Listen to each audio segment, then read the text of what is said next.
Hello, welcome back to the Blackburn End podcast. It's our Behind Enemy Lines feature, and this one really is Behind Enemy Lines. I am joined, I usually say delighted, I am joined by Joe. As you can see, Joe, do you want to introduce yourself and where we can find you?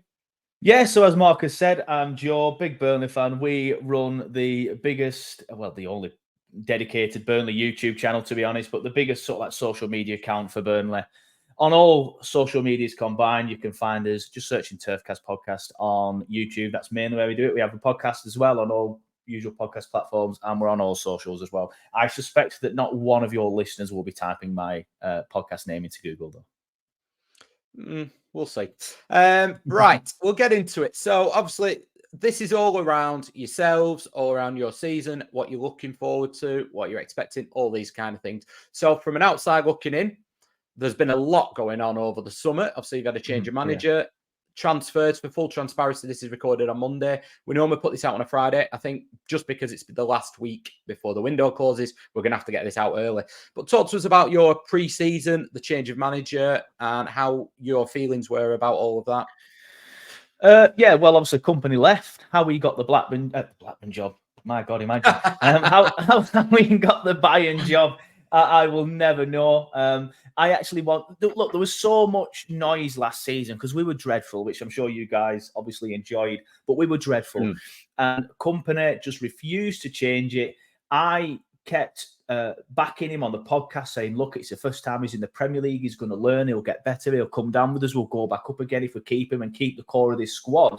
But then obviously Bayern Munich come calling, and I get it. You can't say no to Bayern Munich, but at the same time, the two feelings aren't mutually exclusive. I can be annoyed that he's left us the way he's left us, and can also think, yeah, but fair enough, it's Bayern Munich. Like, he used the 5-year project, and I know a lot of clubs do this, but we had like a 5-year plan to sort of like establish ourselves in the Premier League and become like, you know, your Brighton sort of like club, you know, like a punching, I hate this term, but punching above your weight in the Prem, but stable enough, you know, and a well-run club. Brighton's a perfect example of that.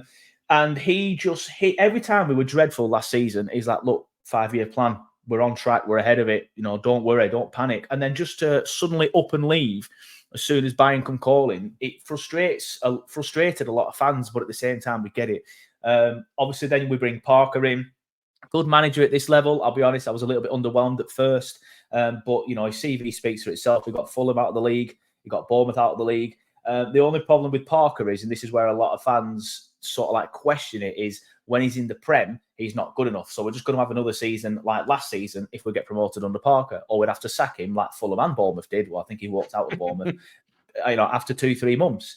So, but then after the Sunderland game at the weekend, I'm starting to think, well, maybe let's not get ahead of ourselves here. Let's just get out of this division again first. Let's worry about that next year. And like a lot of people keep whinging, saying, oh, we're selling all these players, and don't get me wrong, I'm whinging about it now. But we're selling Sanderberg and stuff. Why can't we just keep hold of him and say, look, we'll be back in the Prem next year? It's like, because we might not be. Like, let's get to that stage first. And the worry with Burnley is now this is a third summer in a row where there's been a massive upheaval of playing staff. Like we were told the first time, oh, it's because Tarker, Ben Mee, Nick Pope, Dwight McNeil all wanted to leave because they all probably deserve to be in the Premier League, and fair enough.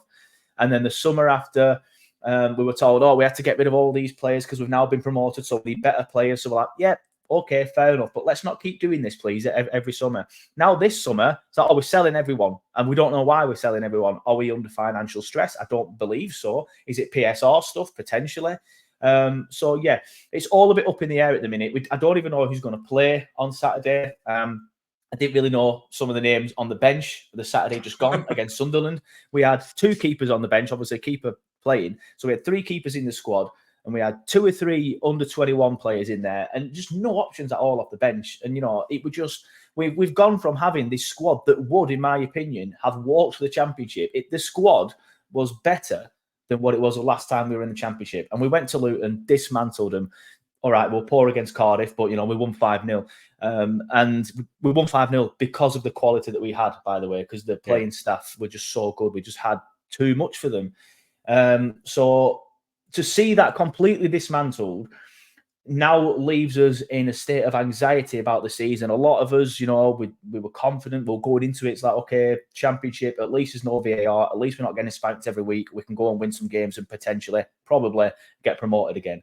Now it's a case of, so I still think we've got an okay squad. The starting 11 and a few of the subs, but there's rumours of 2, 3, 4 of them being linked away again. So where are we going to be this time come Saturday? Obviously, I'm sure you're hoping that we can't even put a side out. And genuinely, that could be the case. But I just don't know who's going to be playing for us. I don't know who's coming in. I don't know who's leaving. It's all a bit up in the air. You've already given the disclaimer. We've lost 16 players so far in this transfer window. The potential of that getting up to 22 because there's other players linked away. We are bringing players in this week, so I believe. So fingers crossed that's done early and we actually have, a good squad to play with on Saturday, because it's not looking good at the minute, mate. It's all looking up in the air. But, I do think there's been some overreactions from some Burnley fans as well, if I'm honest. Yeah, so I think the world's ending right now, isn't it? As we speak over the weekend, it's been absolute carnage. Just for those Rovers fans who obviously haven't paid too much attention, just try and make sense of the transfers. What's gone on at the minute? How many's gone out that would start really in the first 11? Who's looking like coming in? Well, there's no actual names that are looking at coming in. Obviously, there's Hannibal from Manchester United. He is apparently will be buying him permanently. There's Saramento from Brighton. I said there's no names, and then I've gone and given names, but there's no like concrete names. Like these names were last week.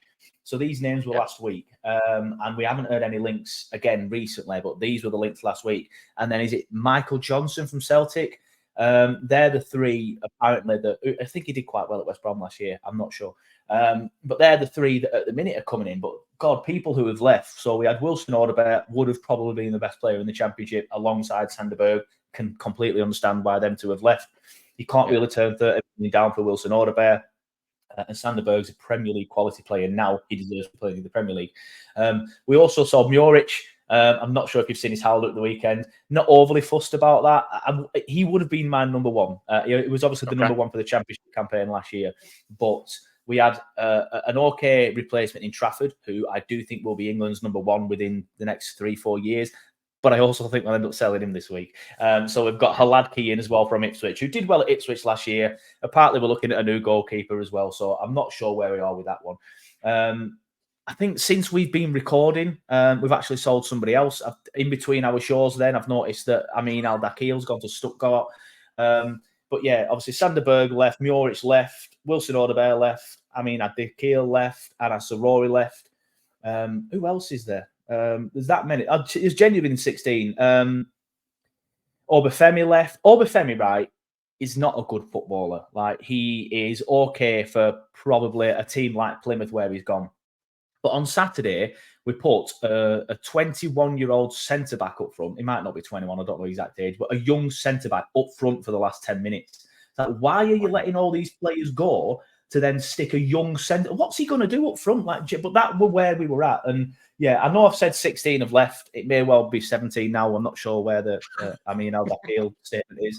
But I just can't name them all off the top of my head. But we've had a few come in. Obviously, Worrell's come in, a good experienced centre-back at this level. Dara O'Shea, another one that left, obviously went to Ipswich yesterday. He will be ready. I say he'll be ready. I don't know if he'll be ready physically, but he'll definitely be ready in terms of registration, because he didn't play against Sunderland because he wasn't registered in time. But he'll be ready for Saturday. We're also missing Koleosho on Saturday against Sunderland, and we're also missing Cullen. There are links that Koleosho could go to Wolves. But fingers crossed, them two are in, and them three, including Worrell, then we immediately become a better side. So, yeah.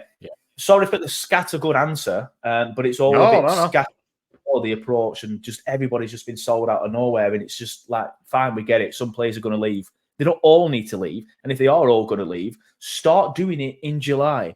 The transfer window opened, I think, on the 1st of July, potentially even the 1st of June. I can't remember exactly. I think it was the 1st of July. Start doing it then. I understand it doesn't always work out like that, but you didn't need to sell 16 players over the course of 3 weeks, especially now when we've got the Derby coming up, because this is the most unsettled we'll probably be all season.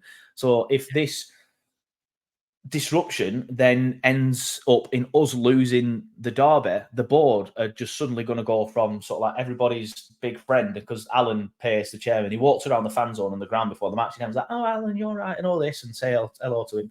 There's no way he'll be walking around on Saturday or the week after, well, the next home game, if we get beat against you guys on Saturday, if all this causes a defeat to you. Wow. So, I mean, I've seen the turnover. Obviously, I've seen the turnover the last couple of seasons. It looked odd as an outsider. You know, people like Zaroury going to Hull, and then you watch him at Hull and he's not quite getting in. You kind of get it. Koleosho had quite a bad injury. So where's he at in terms of injury status? And Cullen, if they play, are they going to be fully fit? Or I think so. I don't know. I don't know we don't know the extent of the injuries yet. We were just told by Parker in the post-match Sunderland press conference that they had niggles. We don't know if they're bad. We don't know if they're going to be ready for Saturday. There will be two massive misses. Masengo came in for Cullen. I'm not going to single any player out for Saturday because it wasn't any of the players' fault. It wasn't Parker's fault. It was the board's fault. But you could tell he wasn't Cullen, if that makes sense. And Koleosho, he's one of the players that will get the ball and will drive at fullbacks. He's fantastic and he's got a massive future ahead of him. But again, he had a massive injury last season. I think he did something to his knee, may have even been cruciate in December.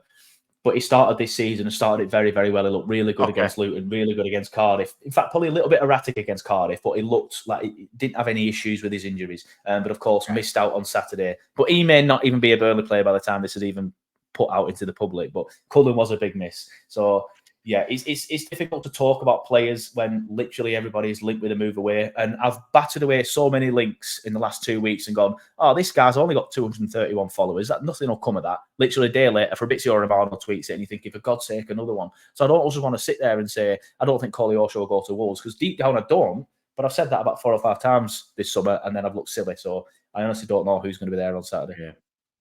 Yeah, so I think it was against Forest away. It was on Sky early on last year, and Koleosho looked a real player, and that was kind of the point. I thought, bloody hell, yeah. I hope he goes to Wolves.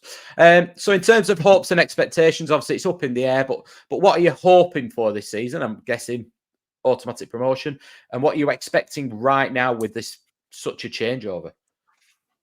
Yeah, I'm expecting. Well, the aim is to win the league again.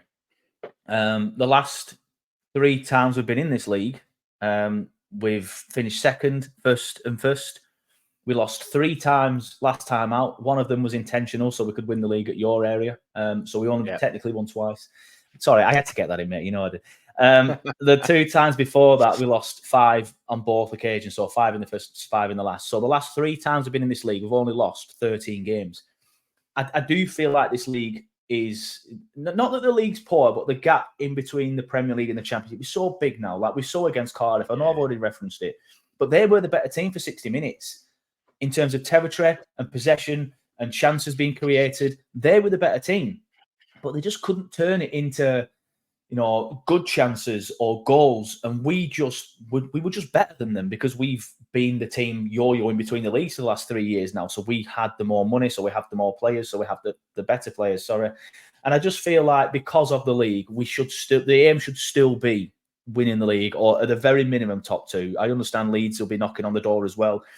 I've said Luton would struggle, and I've seen that. I think without Barkley and Townsend and a few other people that they've lost, I think Luton could even be out of the top 6. Sheffield United have recruited well, so they do worry me a little bit, if I'm honest. They've done the exact opposite of us. But yeah, the expectation is still to win the league. Minimum get out the league via the automatics, or at the very least win the playoffs. But if we're 4th or 5th come March, I will be fuming because we had the squad very much capable of winning the league. And then we've just blown it all away for short-term profit rather than long-term gain of getting us back in the league and staying there and establishing ourselves that we were told that was the aim.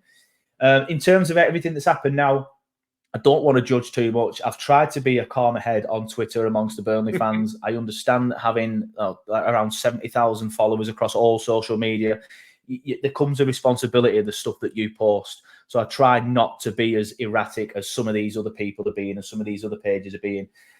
But it's got to the stage now where that team selection at Sunderland tipped me over the edge. I was fuming. I'm like, where's Koleosho? Where's Cullen? Where's O'Shea? Oh, O'Shea's going Ipswich. Is it all right? Fair enough. Like, where's this guy? Where's that guy? Oh, yeah, we sold him last week. That tipped me over the edge, and I started to panic a little bit about the season.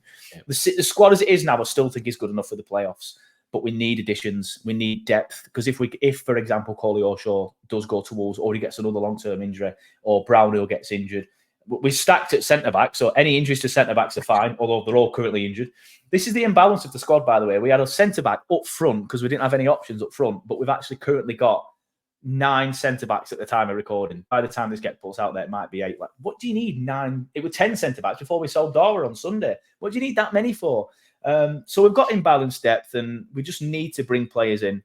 I trust the board. They've bought well over the last 2 summers. I know I've said I don't particularly like the high turnover. I don't. But the majority of the players that they brought in have been good enough and have done the job that they wanted us to do, apart from last year staying in the Prem. But I do think that was ultimately, now I can look at it with hindsight, up to company. And we went down because of him and his stubbornness and his refusal to be pragmatic. But yeah, the aim's still got to be get out the league. But ask me again on September the 1st, although if the result doesn't go my way on August the 31st, you will be the last person I want to hear from. Yeah. Just briefly then, what do you think, what's your gut feeling in terms of is the reason for this turnover? Because you've talked about a 5-year plan, so you would imagine it's not necessarily the club's plan to do that. Is it company leaving? Is it players wanting to play in the Premier League?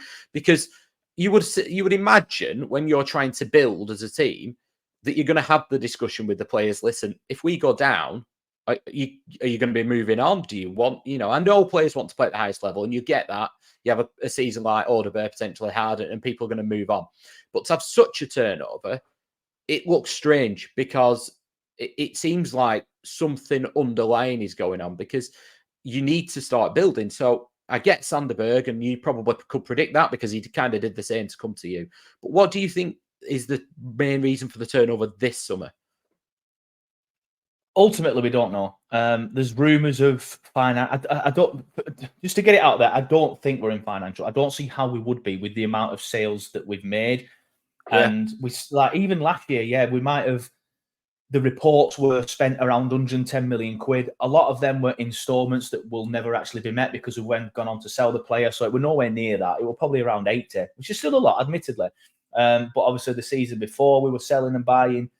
I think it's a mixture of the club being pragmatic, or pragmatic is probably the wrong word because that sounds like a positive thing, but trying to close the wage bill earlier rather than letting it run away with them. So to try and bridge that gap that we don't, because obviously the wage bill needs to come down. We're not getting the same broadcasting revenue anymore. Obviously, the difference between the revenues between the Premier League and the Championship.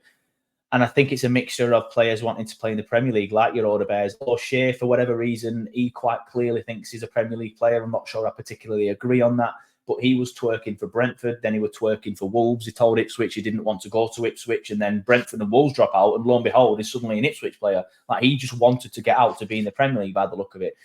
And I do think there's an element of people have come in to play under company, and then they've now seen like a Brexit manager in Scott Parker come in and thinking, that's not really for me. I'm not really sure I want that. Interesting thing, one player, when we signed him last summer, we don't know which player it is, this came out from the documentary, actually asked for if Vincent Kompany leaves clause to be put in his contract. So I think there is an element of that some players don't actually want to be here now that Kompany's left. And again, just going back to a lot of the articles on the website last year when we were signing certain players, a lot of them were like, Vincent Kompany, I love him, great player, loved him as a kid. It's a dream to work under him. So I do think there's an element of literally everything you've just mentioned, if I'm honest. Yeah. So, I mean, obviously at the time of recording, you're saying you need signings. I mean, you've still spent 9 million more this summer than we've spent in the last 10 years. I think the staff that's doing the rounds is, but you've also brought a lot of money in, but I think it looks like there's going to be a lot of turnover. Now, Rovers fans, you might want to just mute this bit. Obviously, you won. I will caveat this: you won a league at Ewood Park. You haven't won the league in it's the thing that my argument is, if people said we won the English league, I'd get it. Turn around and say no, you didn't. The reason why we say the league is because it's the league we were in. It is a league. Yeah. I understand it isn't the English league, but it was the league that we're in. So I always say the league.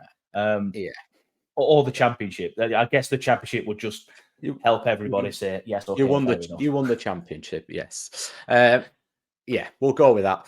Is that your favourite memory of playing Rovers? What's your view as an outsider as well of where Rovers are right now?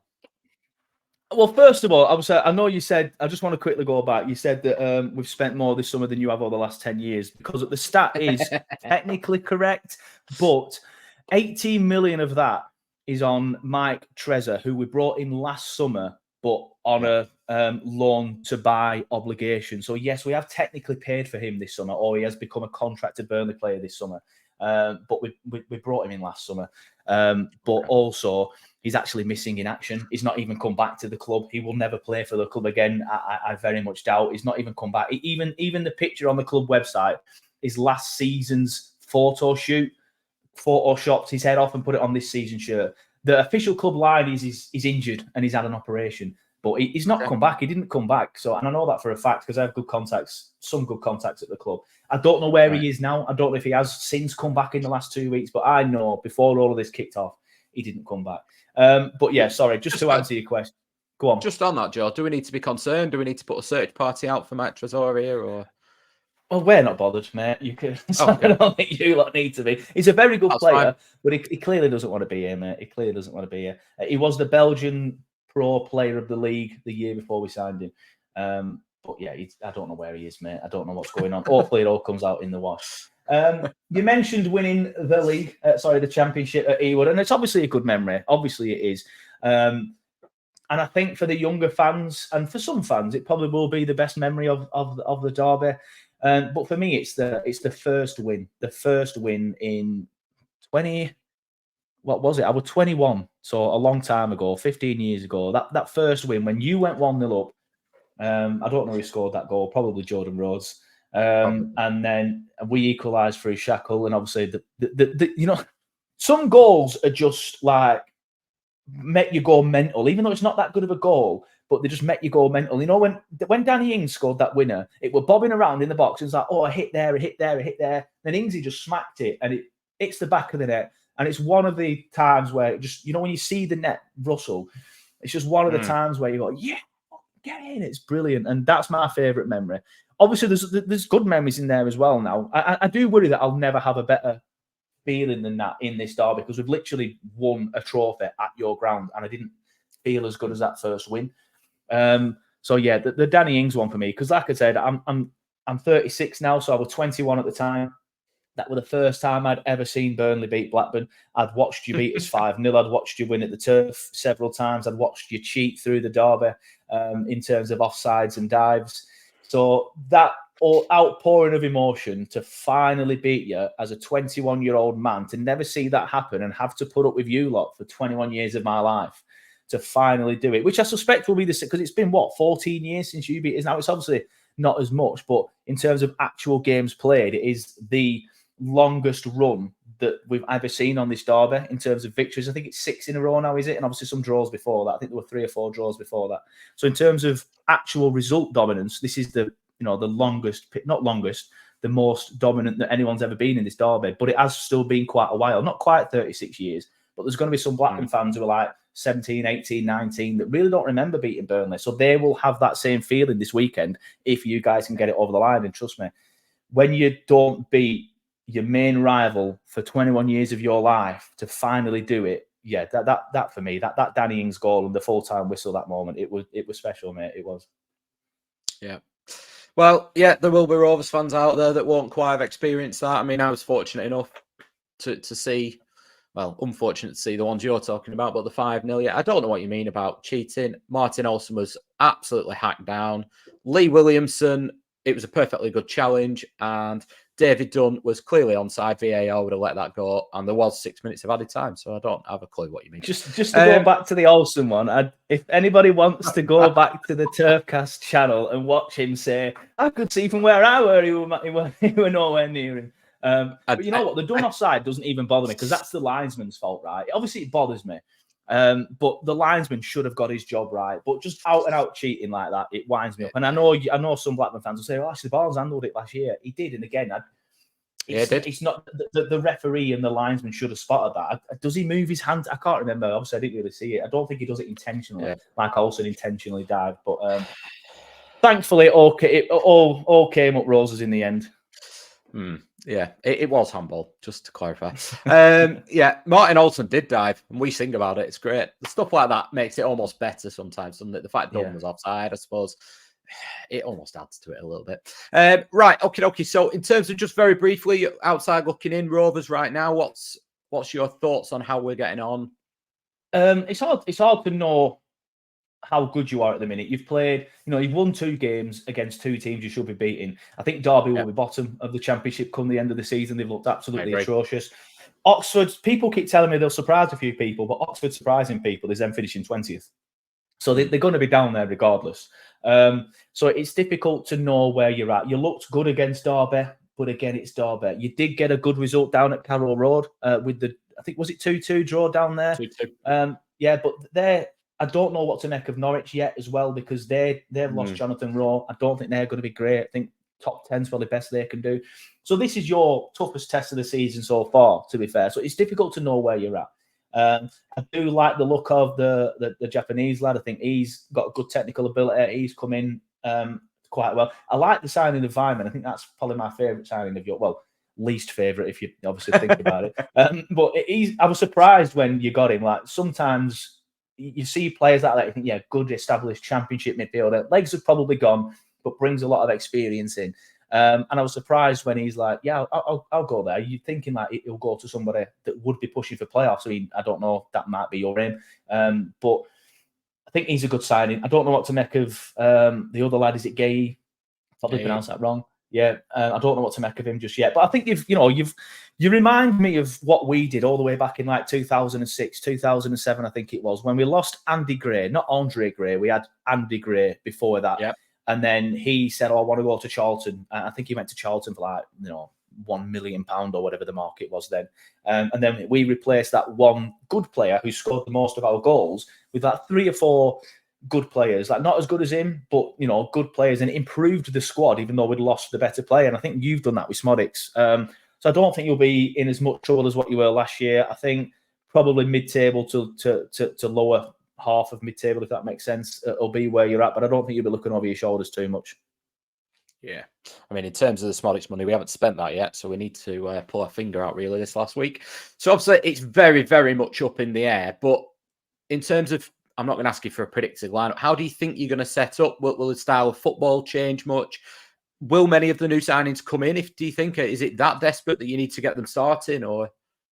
Worrell should start, I would imagine, which, a baptism of fire, to be fair, but that's the position that we're in.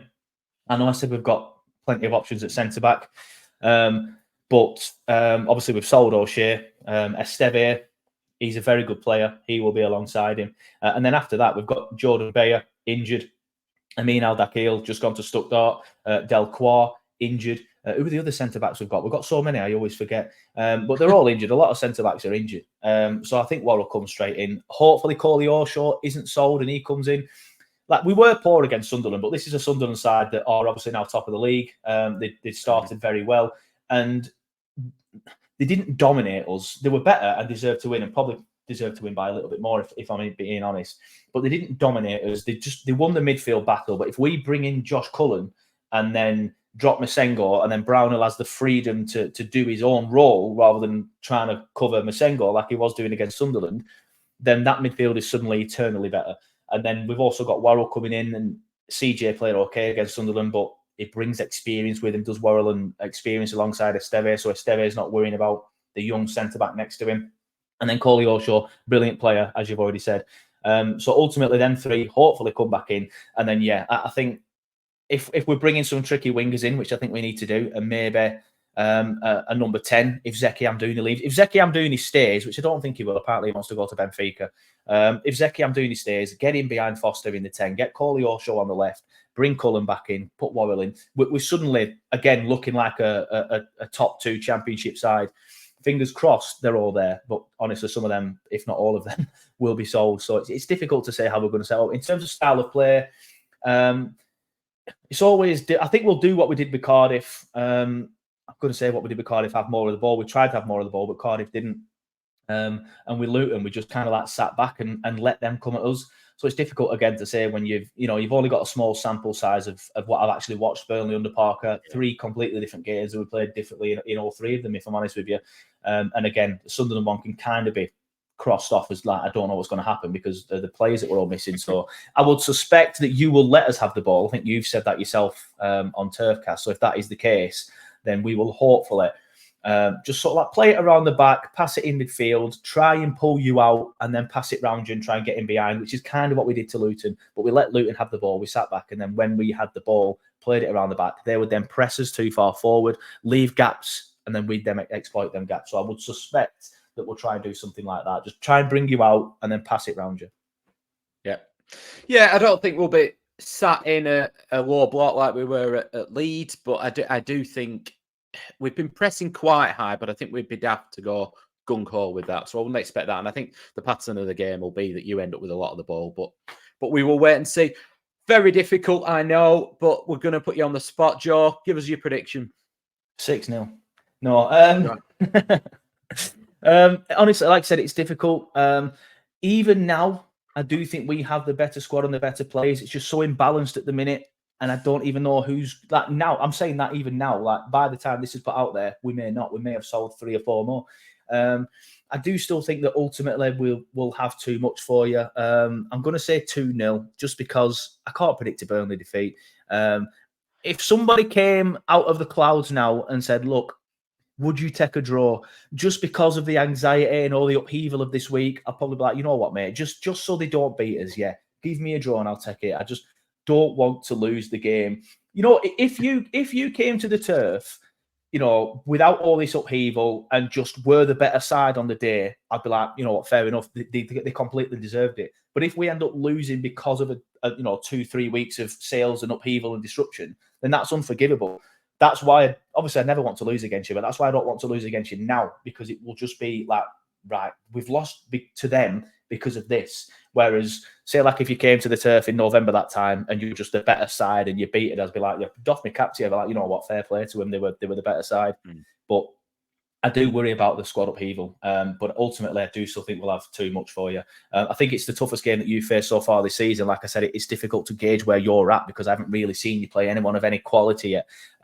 So again, it will be interesting to see what you're like against one of the more fancied sides in the league rather than playing the teams that are going to be down there. But yeah, I suspect we would hopefully turn the screw and hopefully have some of the better players back. But again, you could ask me that like 10 minutes before kickoff after I've seen the team, and that could completely change. If we put the same team out against Sunderland, you could end up beating us. But for now, I'll just be a bit more reserved and say 2-0, but let's see where we're at the end of the week.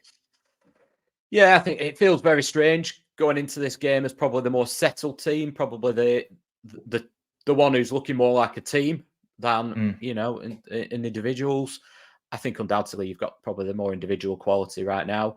I know we talked on our podcast, we're 5 players short, certainly 4 of first team quality, but our 13, 14 players were probably okay.